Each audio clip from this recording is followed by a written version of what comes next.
começar a edição de hoje falando de saúde, o uso de medicamentos emagrecedores falsificados. Quais as consequências disso? Para falar sobre esse assunto, está aqui comigo no estúdio a nutricionista Mileide Brito. Seja muito bem-vinda. Muito obrigada, Lu. É um prazer estar aqui mais uma vez. Hoje, cada vez mais as pessoas estão buscando por esses métodos mais fáceis de emagrecer, né, Mileide? Isso. Existe um boom, né, uma febre desses medicamentos e as pessoas muitas vezes querem os atalhos, resultados rápidos, mas não sabem da procedência, né, desses medicamentos e o que isso pode ocasionar para a saúde. De fato, esses medicamentos, eles trazem esse resultado rápido? Um medicamento original, sim. Esse é um medicamento fenomenal para o tratamento da obesidade, do diabetes descompensado. Então, ele é, assim, realmente fantástico. Tem indicação de uso, tem a população certa para se utilizar, o tempo certo para se utilizar.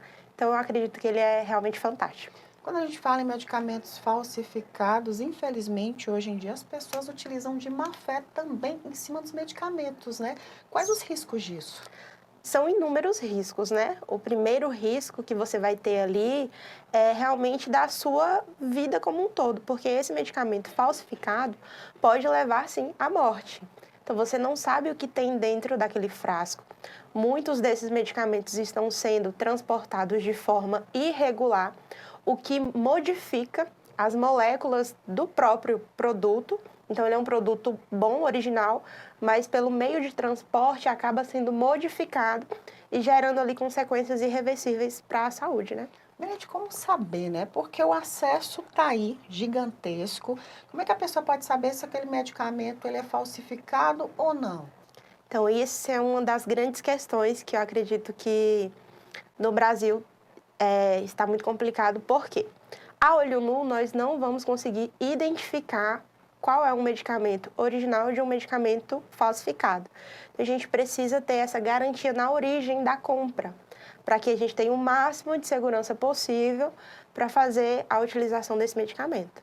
Eu costumo dizer que as pessoas esquecem do principal, que é aquela chavezinha que fica na cabeça da gente, que são os nossos hábitos alimentares. Queria que você falasse um pouquinho sobre isso, da importância de ter um hábito alimentar saudável desde pequenininho e quais as consequências positivas disso na vida adulta. Total, né? Então, nós somos aquilo que nós comemos. Então, se eu me alimento mal, eu vou ter repercussões negativas na minha saúde. Então, se eu tenho um hábito alimentar saudável desde criança, a chance de ter diabetes, de ter hipertensão, síndrome metabólica, o próprio sobrepeso e a obesidade vai diminuindo. Então, o hábito alimentar saudável está totalmente ligado a uma idade adulta mais saudável, sem tantas complicações. Tem muita gente que utiliza dessas canetas emagrecedoras para dar aquele incentivo, né? Vou começar por aqui, mas depois eu continuo me alimentando melhor e não consegue. E fica naquele efeito sanfona. Queria que você falasse também sobre isso, a importância da gente ter de fato uma virada de chave para uma alimentação que é o mais importante, né? Realmente, eu trabalho muito com o emagrecimento feminino. E além da complicação da obesidade em si, o comportamento, ele é o que dita se você vai ter resultados, se você vai ter resultados duradouros ou não. Então, o medicamento, ele acaba sendo uma muleta para aquelas pessoas que não têm a tomada de decisão de continuar nesse processo. Não é um processo fácil. Você precisa investir em um acompanhamento, você precisa fazer atividade física para o resto da sua vida. Não é começar hoje, fazer um projeto verão e terminar.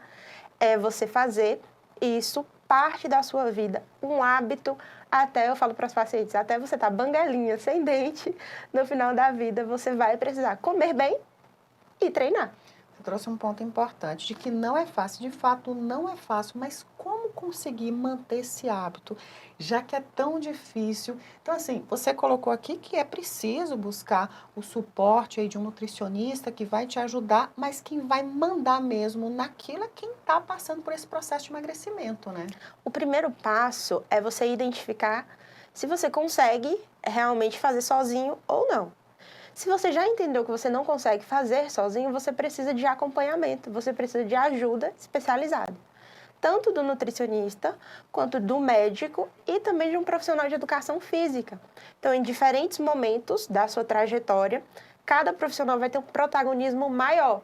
Então, muitas vezes você vai estar ali no nutricionista mais vezes, por um período de curto mais tempo, depois eu encaminho para o médico, vice-versa, o profissional de educação física para te acompanhar e você ter realmente uma vida mais saudável.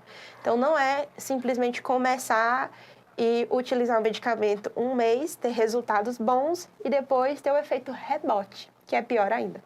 Quando a pessoa chega para você e fala, Milady, eu não consigo, eu preciso de fato utilizar esse medicamento, como é que é a orientação nesse caso e como é que você orienta também para não cair nessa armadilha, né, desses medicamentos falsos? Então, lá no consultório, eu trabalho muito com acompanhamento. Eu falo que eu não trabalho com consulta, já para mudar o pensamento do paciente. Então, existem estratégias pré-uso da canetinha.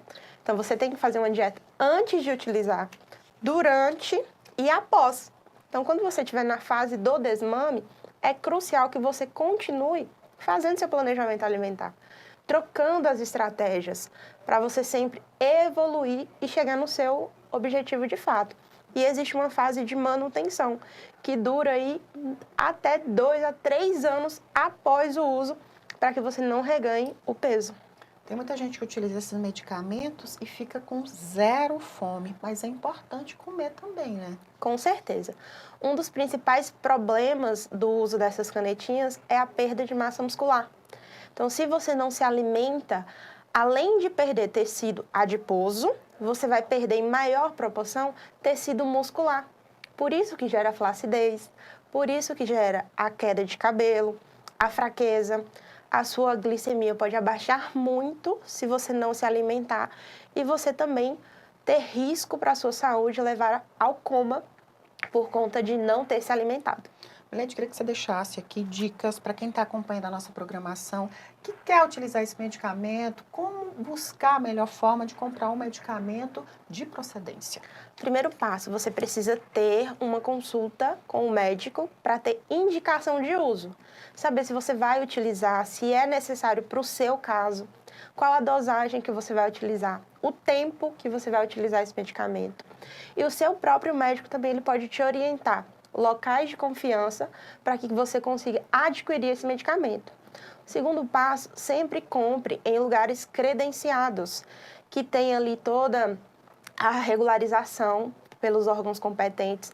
Então, farmácias de confiança, peça sua nota fiscal. Não compre esse medicamento de terceiros, porque você pode estar colocando a sua saúde em risco. Mas sempre junto com uma alimentação saudável, né? Porque senão não vai ter o resultado que você deseja. E só para finalizar, eu costumo dizer que não é nem dieta, mas estilo de vida, né, Milady? É estilo de vida, até ficar bangalinho sem dente. Muito obrigada. Muito obrigada, é um prazer estar aqui.